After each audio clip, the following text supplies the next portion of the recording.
Mårten Blix, you have given here a lecture in the Institut on digitalization, immigration, and the welfare state. And you say the welfare state is undergoing big changes in the future. What is going to happen with immigration and digitalization? Well, we're having two mega trends that are affecting the social contract. The social contract is built on comprehensive welfare services and the labor market that has this job security. So what happens with digitalization is that you're getting the possibility to automate work, and you can buy work on these platforms. So the security on the labor market is changing, it's becoming lower.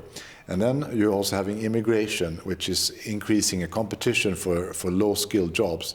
These things together are changing, and it's a big challenge for the social contract in many countries.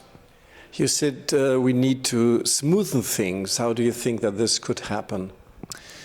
Well, I think that education is a key. I mean, if we look at past historical changes from the industrialized revolution, this was a difficult period when real wages did not increase so much over some time.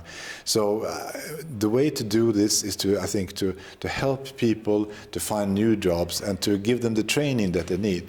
And I think we're entering a period where standing still in the labor market is becoming more problematic, because technology is moving so fast.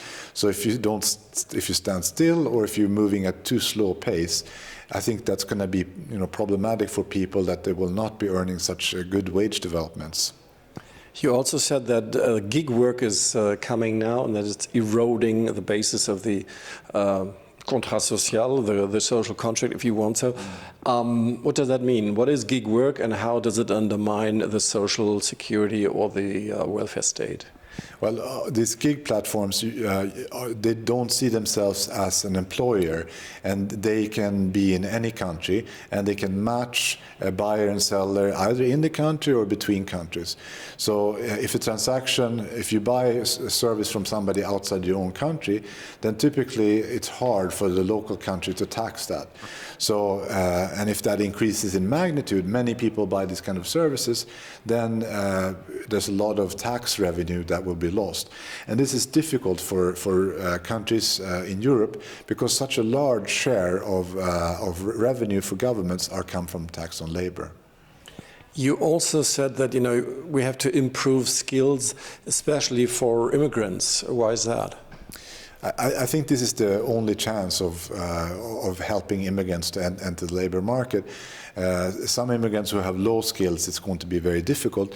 But there's been some research that showed, for example, in New York, that Uber drivers, that this was a way to enter the labor market, to get a foothold. And the alternative might be to be completely outside. And to get a foothold in the labor market, which could then later years lead to another step, and perhaps then for the second and third generation to improve their conditions further. So it's like the hope of equality of opportunity. That's what we need to think about, that people who come to a country to have a chance through work to improve their situation in life. The Scandinavian way, you said, is to protect more the worker than the job. What does that mean? Yeah, so we have a social security system, and then on top of that we have benefits that are provided by the trade unions and the employer organizations. So they have these funds that have built up over time.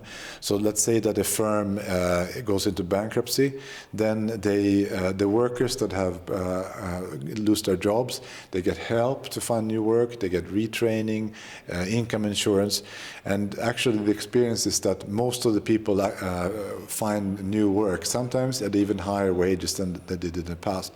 So instead of holding on to something that was loss-making, the unions are very open to downsizing, because they know that people will get these new chances.